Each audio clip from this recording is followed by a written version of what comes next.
Hello students, good morning all of you. तो students, आपको याद होगा लास्ट वीडियो के अंदर हमने इंटरनल डिफेंस पढ़ रहे थे हम, और लास्ट हमने क्या पढ़ा था, कॉम्प्लीमेंट सिस्टम पढ़ा था। ठीक है, फीवर एंड कॉम्प्लीमेंट सिस्टम। तो अब इसके अंदर हम बात कर लेते हैं। तो स्टूडेंट्स, आपको याद होगा इंटरनल डिफेंस के अंदर और सेकंड लाइन डिफेंस के अंदर आपने फर्स्ट जो था वो सेलुलर बैरियर पढ़े थे। उसके बाद हमारे पास सेकंड जो है, जो हम आज पढ़ने वाले हैं, वो हमारे पास है cytokinin barrier. Cytokine barrier, sorry, cytokine barrier. अब साइटोकाइन बैरियर जो होते हैं स्टूडेंट, किस तरीके से हमारे इंटरनल डिफेंस की फॉर्म में काम करते हैं, उसको हम देख लेते हैं। एक्चुअली ये जो सिस्टम है स्टूडेंट्स, इसके अंदर मेनली हमारे पास क्या होते हैं, जो हमारे पास क्या है, सेल्स हैं। वो सेल्स क्या होते हैं, जब उनके अंदर इंफेक्शन हो जाता है, किसके थ्रू, वायरसेस के थ्रू।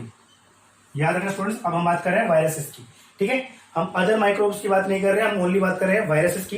कि जब सेल को इंफेक्शन कॉज करते हैं वायरसेस, तो ये सेल्स क्या होते हैं, जब इनकी रप्चरिंग होती है या डैमेज होते हैं, तो ये करते हैं सर्टेन प्रोटीन जो होती है वो रिलीज करते हैं। ठीक है, तो सर्टेन प्रोटीन जो होती है वो रिलीज करते हैं कहां पे, इनके सराउंडिंग में, ताकि ये जो प्रोटीन है, ये प्रोटीन अगर जो इन वायरस का जो फर्दर इन्फेक्शन होगा, उस इन्फेक्शन से प्रिवेंशन प्रोवाइड कर सके।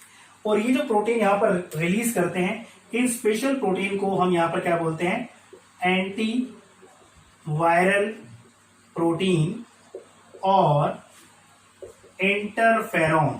इंपॉर्टेंट है स्टूडेंट्स, क्वेश्चन पूछते हैं कि व्हाट आर द इंटरफेरॉन, क्या होते हैं, और शॉर्ट फॉर्म में कई बार इसको IFN करके भी आ जाता है। ठीक है, तो आपको क्या याद रखना है कि जब क्या होता है कि जब कोई सेल पे क्या करते हैं, वायरसेस अटैक करते हैं और क्या करते हैं, सेल को डैमेज कर देते हैं, तो वो सेल जो होते हैं प्रिवेंशन की फॉर्म में या रिस्पॉन्स की फॉर्म में करते हैं, सर्टेन प्रोटीन जो होती है रिलीज करते हैं सराउंडिंग में। और ये प्रोटीन जो होती है स्पेसिफिक होती हैं, जो क्या करती है, अदर हमारे पास सराउंडिंग में जो सेल थे, उन सेल को प्रिवेंशन प्रोवाइड करती है, किनसे, इन वायरसेस के अटैक से। अब ये प्रोटीन जो रिलीज करते हैं, ये वायरसेस के अगेंस्ट में रिलीज की जाती हैं। चलिए इनको क्या बोलते हैं, हम एंटीवायरल प्रोटीन्स बोलते हैं, और स्पेसिफिकली इनको क्या बोलते हैं, हम इंटरफेरॉन बोलते हैं या फिर IFN बोलते हैं। ठीक है स्टूडेंट्स, बहुत इंपॉर्टेंट चीज है और आपको क्वेश्चंस की फॉर्म में पूछी जा सकती है। तो ये हमारे पास क्या था स्टूडेंट, साइटोकाइन बैरियर था, और इसके साथ हमारा जो इंटरनल डिफेंस है वो यहां पर हमारे पास क्या हो गया, कंप्लीट हो गया। अब हम बात करते हैं हमारे नेक्स्ट सिस्टम की, और नेक्स्ट सिस्टम जो हमारे पास है, आपको याद है कि हमने क्या पढ़ा था, नॉन स्पेसिफिक डिफेंस मैकेनिज्म पढ़ा था। तो अब हमारे पास नॉन स्पेसिफिक के बाद क्या आ गया, स्पेसिफिक डिफेंस मैकेनिज्म। ठीक है, क्या आ गया, स्पेसिफिक डिफेंस मैकेनिज्म आ गया। अब स्पेसिफिक जैसे हम बात कर रहे हैं, तो स्टूडेंट्स क्या बात है कि हम इसके अंदर जनरली क्या होगा, स्पेसिफिक तरीके से क्या होगा, यहाँ पे एक्ट होगा। तो यहां पर स्टूडेंट्स क्या होता है, यहां पर स्पेसिफिक डिफेंस जो है, जिसे हम क्या बोलते हैं, थर्ड लाइन ऑफ डिफेंस भी बोलते हैं। अब देखो स्टूडेंट्स, यहां तक हमारे पास क्या था, नॉन स्पेसिफिक तरीके से क्या हो रहा था, काम हो रहा था अभी तक। लेकिन अब क्या होता है कि जब यहां तक बात पहुंच जाती है, तो इसके बाद माइक्रोब्स को क्या होता है, जनरली उनके बेसिस पर, उनके फीचर्स के बेसिस पर, उनकी बॉडी के कॉन्फिगरेशन के बेसिस पर क्या होता है, अटैक किया जाता है, और स्पेसिफिकली तरीके से क्या होता है, उनको किल किया जाता है। ठीक है, किस टाइप का एजेंट है उसको उसी तरीके से क्या होता है, किल किया जाता है। ठीक है, ये नहीं है कि नॉन स्पेसिफिक जो अभी चल रहा था हमारे पास, किसी भी टाइप का एजेंट आ रहा है तो उसको, उसका एक मैकेनिज्म है उसको किल करने के लिए। लेकिन अभी क्या था, अभी क्या है स्पेसिफिक के अंदर, कि स्पेसिफिक तरीके से उसको, उसकी पूरी कॉन्फ़िगरेशन को रीड किया जाएगा, एंड देन उसके बाद क्या होता है, उसको किल किया जाता है। तो यहां पर अगर हम बात करें स्टूडेंट्स, तो हम सबसे पहले हम यहाँ पर बात करें, तो इससे टॉपिक में पहले हम पढ़ लेते हैं हमारे पास क्या है, एंटीबॉडीज का स्ट्रक्चर। ठीक है, एंटीबॉडीज जो होती हैं वो किस तरीके से काम करती हैं और किस तरीके से यहाँ पर क्या होता है, काम होता है। तो स्टूडेंट होता क्या है, अगर मैं यहाँ पे आपको बात करूं कि बॉडी के अंदर जैसे क्या होता है, कोई भी एंटीजन जब एंट्री होती है किसी भी पर्टिकुलर एंटीजन की, तो इस एंटीजन की एंट्री के बाद क्या होता है, हमारी बॉडी के अंदर क्या होता है, स्पेसिफिकली क्या होता है, स्पेसिफिक सेल्स जो होते हैं यहाँ पे, ये स्पेसिफिक सेल्स क्या करते हैं, इनको रिकॉग्नाइज करते हैं इस पर्टिकुलर एंटीजन्स को, और रिकॉग्नाइज करने के बाद एक टैगिंग कर दी जाती है, किसकी फॉर्म में, सेल्फ की फॉर्म में या फिर नॉन सेल्फ की फॉर्म में। अगर ये सेल्फ की जाती है तो इसके अगेंस्ट में कोई इम्यून रिस्पॉन्स जो होता है वो शो नहीं किया जाता, लेकिन अगर इसके अगेंस्ट में नॉन सेल्फ टैग कर दिया जाता है, तो फिर इसके अगेंस्ट में क्या होता है, स्पेसिफिकली डिजाइंड क्या होती है, एंटीबॉडीज बनाई जाती हैं, और वो एंटीबॉडीज क्या करती हैं, इन पर्टिकुलर एंटीजन को स्पेसिफिक तरीके से क्या करती हैं, किल करती हैं।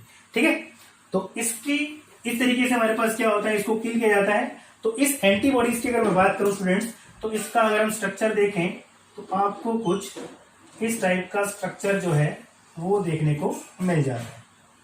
ठीक है,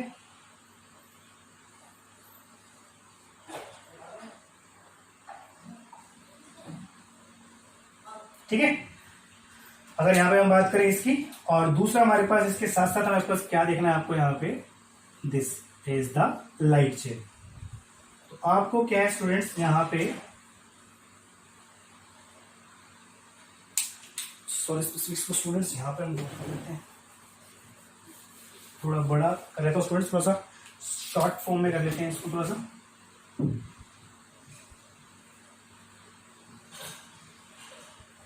इस तरीके से